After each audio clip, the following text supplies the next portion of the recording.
사랑하는 64만 시민 여러분, 안녕하십니까? 민주당 비례대표 출신 문화경제위원회 김혜숙 의원입니다. 버스 파업 문제로 고통을 감내하고 계시는 전주 시민들께 심심한 위로의 말씀을 드립니다. 교통수단이 어려워지면 고통이 더욱 가중되는 장애인 문제에 대하여 말씀드리고자 합니다. 현대 사회의 가치관의 변화는 복지사회의 구현에 있다고 할 수 있습니다. 지역사회의 복지에 대한 척도를 나타내는 하나의 커다란 잣대는 장애인에 대한 사회적 배려와 개념의 정립에 있습니다. 장애인에 대한 인식의 변화와 개념도 진화되어 가고 사회 구성원에 대한 패러다임도 진보되어 가고 있습니다. 과거의 장애인에 대한 폐쇄적인 인식과 시혜적인 복지의 차원에서 이제는 사회의 구성원으로서 동등한 참여를 요구하는 보편적 관점으로 전환하게 되었습니다. 우리나라 장애 성인들은 고등학교 졸업 이후 직업훈련 기회 이외의 다양한 성인 교육 프로그램 기회를 누리지 못하고 있는 실정이며, 현실적으로 성인 장애인을 위한 고등교육 및 평생학습 시설의 부족과 교육 기회의 접근성 부족은 상당히 심각한 수준입니다.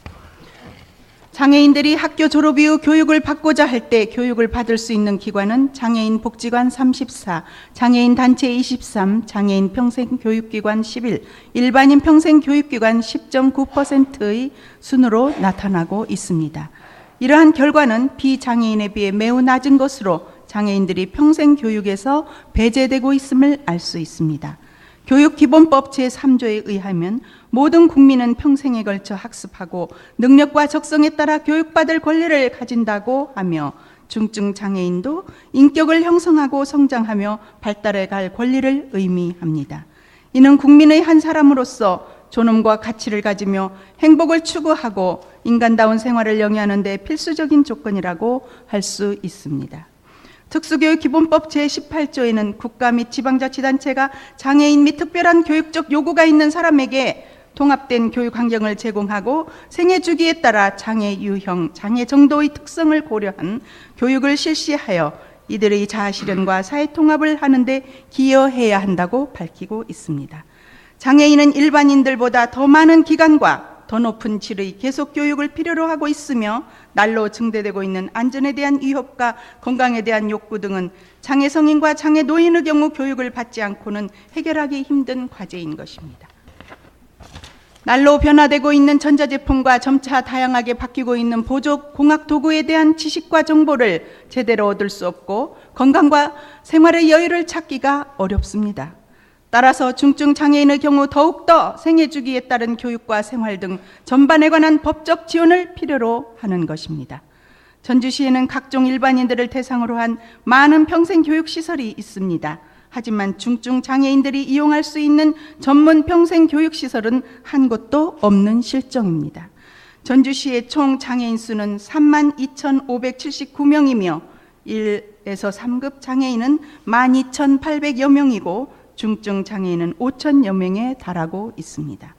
일반 평생교육원을 이용할 수 있는 장애인들은 신체 장애인 위주로 극히 소수의 인원이 일부 프로그램만 참여하고 있습니다.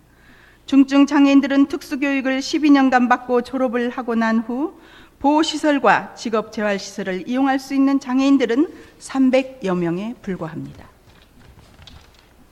직업재활시설은 경증에 가까운 소수의 장애인들만 참여할 수 있으며, 취직을 했다 해도 직업능률 저하와 일반인들과 소통 부재 등 중증 장애인들이 자기 표현이나 주장을 할 수 없어 상처만 받고 직장을 그만두는 사례들이 많습니다. 따라서 중증 장애인들은 특수학교를 졸업한 후 대부분이 가정으로 돌아가거나 시설에 방치되며 20세 이후에는 폐쇄적인 삶을 살아가고 있습니다. 이와 같은 현실로 항시 보호가 필요한 중증 장애인 가족들은 보호와 양육에 시달리며 불화와 가정 파탄으로 사회적 문제를 야기시키고 있습니다. 교육청은 2010년 6월부터 중증 장애인들이 이용할 수 있는 평생교육센터를 전주시에 한 곳 설치하였으나, 평생교육법이 교육청에서 지방자치단체로 이관되어짐에 따라 중증 장애인들이 일반 시민과 동등하게 전주시의 체계적인 지원과 시스템을 갖춘 평생학습센터에서 평생교육을 받을 수 있게 되기를 바람하지 않습니다. 지금까지 저의 말씀을 경청해 주셨습니다.